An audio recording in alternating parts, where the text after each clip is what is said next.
حضرت شاہ اسماعیل شاہ صاحب رحمۃ اللہ علیہ کرما والے فرماتے تھے کہ بیلیو پانڈا صاف رکھیا کرو، پانڈا میلا تے گندا ویکھ کے نا گوانڈن بھی دال نہیں پا کے دیندی، یعنی اپنی نیت کو پاک صاف رکھو، اپنی نیت کو پاک صاف رکھو تاکہ اللہ تعالیٰ کا فضل نصیب ہو، تاکہ اللہ کا من میلا ہے، من خراب ہے، من پرا گندا ہے تو اس میں اللہ کا نور کہاں ٹھہرے گا؟ اللہ کا نور تن اجلا من کلوا بگلے جیسا بیس، تن اجلا من کلوا بگلے جیسا بھیس، تجھ سے تو ہے کاغ بھلا جو باہر بھیتر ایک، نہیں سمجھے؟ تن اجلا یعنی کہ جسم کے اوپر جو لباس ہے وہ بہت صاف ستھرا خوشبودار عالی شان چمکدار، یہ وہ اورے پرے ٹش فش ہے، من کلوا اندر سے من کالا ہے، من کالا ہے، من کیا ہے؟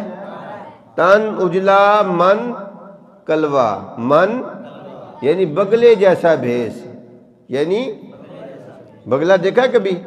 وہ پانی میں کھڑا ہوتا ہے، ایک ٹانگ اٹھا کے کھڑا ہوتا ہے، ایک ٹانگ اٹھا کے کھڑا ہوتا ہے اور گردن اس نے اپنی اندر کو سیڑھی ہوتی ہے کندھوں میں، دور سے کوئی دیکھے تو سمجھتا ہے کہ بہت بڑا بھگت اور بڑا گیانی کھڑا ہے، بڑا بھگت اور بڑا اللہ اللہ کر رہا ہے، خدا کو یاد کر رہا ہے، مراقبے میں لگا ہوا، ذکر میں مشغول ہے۔ تو مراقبہ اس کا کیا ہوتا ہے کہ ساری نگاہ اس کی مچھلی پر ہوتی ہے، ساری نگاہ ایسے آتی جاتی ہے مچھلی سامنے، فوراً اتنی لمبی گردن نکال کے کھڑپ کر کے اس کو پکڑ لیتا ہے، وہ کھا جاتا ہے۔ مچھلی سمجھتی ہے کوئی بھگت کھڑا ہے، مچھلی کیا سمجھتی ہے؟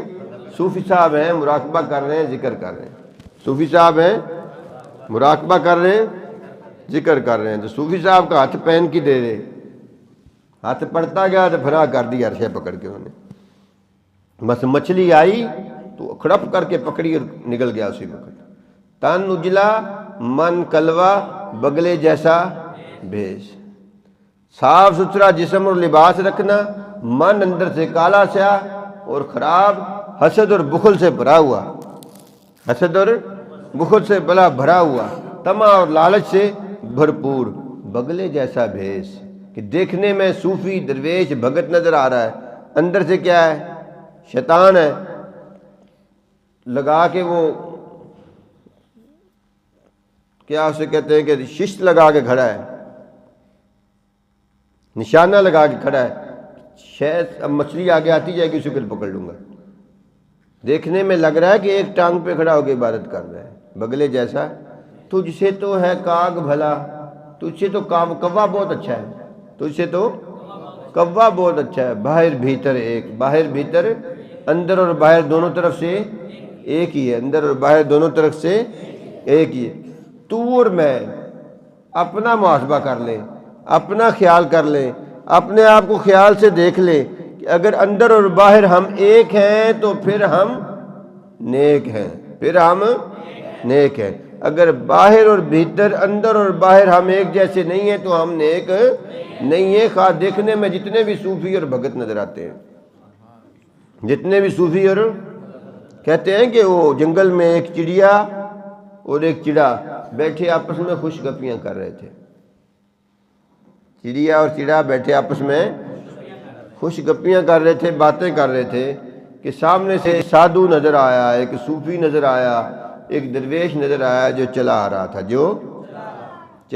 تھا، اس طرف آ رہا تھا جس طرف یہ بیٹھے تھے، باتیں کر رہے تھے، خوش گپیاں کر رہے تھے آپس میں۔ چڑیا نے چڑے سے کہا وہ دیکھ آدمی آ رہا ہے، وہ دیکھ، اس نے کہا اس کی خیر ہے، یہ درویش ہے، صوفی ہے، سادھو ہے، درویش ہے، صوفی ہے، جب صوفیوں والی شکل بنا لو، صوفیوں والے کپڑے پہن لو، صوفیوں والا حلیہ بنا لو، حافظوں قاریوں مولویوں والا حلیہ بناؤ تو ہر وقت اس بات سے ڈرو کہ مجھ سے کوئی ایسی حرکت سرزد نہ ہو جائے جس سے ان پاک لوگوں کے کردار پر دھبا لگے، صوفیوں مولویوں قاریوں حافظوں عالموں درویشوں کے لباس پر دھبا نہ لگے، مجھ سے کوئی ایسی حرکت نہ ہو جائے۔ تو چڑا کیا کہتا ہے چڑیا کو؟ صوفی ہے، کوئی سادھو ہے، درویش ہے، خیر ہے اس کی۔ اس نے کہا پتہ نہیں چلتا ان کا، آدمیوں کا، ان آدمیوں کا پتہ نہیں چلتا۔ اس نے کہا نہیں فکر نہ کر، تو اپنی باتیں کر، خیر آرام سے بیٹھ، تو اس کا کوئی خطرہ نہیں ہے، اس کا کوئی خطرہ۔ یہ سادھو ہے، یہ کیا ہے؟ درویش ہے، یہ صوفی ہے۔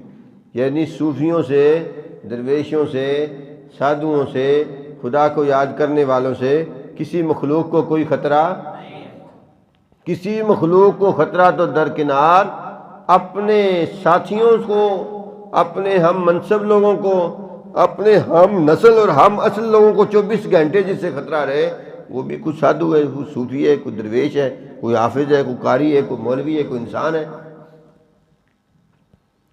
جانوروں کو بھی پتہ ہے کہ نیک لوگ جو ہیں وہ کسی کو تکلیف نہیں دیتے۔ چڑے نے کہا کہ یہ کوئی درویش ہے، کوئی صوفی ہے، اس کا فکر نہ کر، تو وہ اپنی باتیں کر، خیال سے بیٹھی رہو۔ اس نے باتیں کرنی شروع کر دی، جیسے آج بیٹھے باتیں کر رہے تھے، ہنستے کھیلتے تھے، باتیں کرتے تھے۔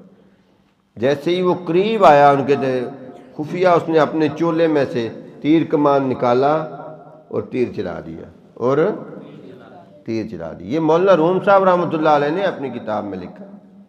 یہ واقعہ کس نے درج کیا ہے؟ حضرت مولانا روم صاحب رحمۃ اللہ علیہ نے مثنی شریف میں درج کیا۔ تیر چلا، چڑے کے لگا، چڑا مر گیا۔ چڑیا اڑی اسی وقت، اڑ کر جا کر بادشاہ کے پاس پہنچی، شیر کے پاس پہنچی۔ اس نے کہا کہ ایسے ایک انسان آیا جنگل میں، اس نے آ کر میرے خامند کو مارا ہے، شہید کر دیا، قتل کر دیا، لہذا میں اس سے بدلہ چاہتی ہوں۔ شیر نے فوراً بڑے بڑے جانوروں کو، اپنے حواریوں کو بھیجا، پکڑ کے لیا، اس کو پکڑ کے لے آئے، پیش ہو گیا۔ جب پیش ہو گیا تو شیر نے پوچھا ہاں بھئی اس کے خاوند کو تو نے قتل کیا؟ اس نے کہا ہاں جی میں نے قتل کیا۔ ٹھیک ہو گیا، جرم ثابت ہو گیا۔ اس کے بعد پھر شیر چڑیا سے پوچھتا ہے کہ یہ تیرا مجرم ہے، یہ تیرے خاوند کو مارنے والا یہ ہے، اب تو بتا کہ میں اس کے ساتھ کیا فیصلہ کروں، اس کے اوپر کون سی حد جاری کروں، جو تو کہے گی وہ سزا میں اس کو دوں۔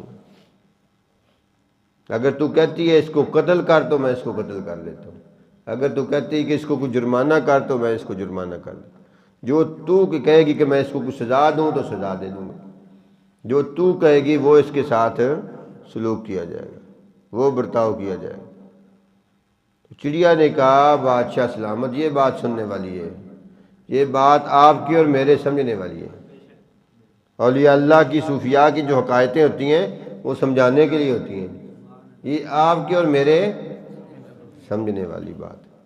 چڑیا نے کہا ہے بادشاہ سلامت، میں نہ اس کو قتل کروانا چاہتی ہوں، نہ اسے سزا دلوانا چاہتی ہوں، نہ اس سے کوئی قصاص لینا چاہتی ہوں، آپ اس کو ایک بات سمجھا دیں، آپ اس کو ایک بات صرف سمجھا دیں کہ صوفیوں کے لباس میں شکار نہیں کیا کرتے۔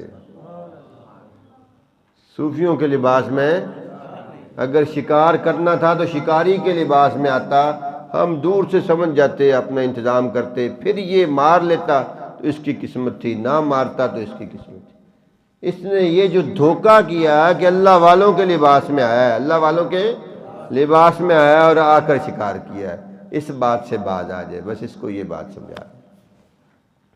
سمجھ رہے ہیں بات کو کہ نہیں سمجھ؟ تو یہ بات ہے اصل میں بات یہ ہے۔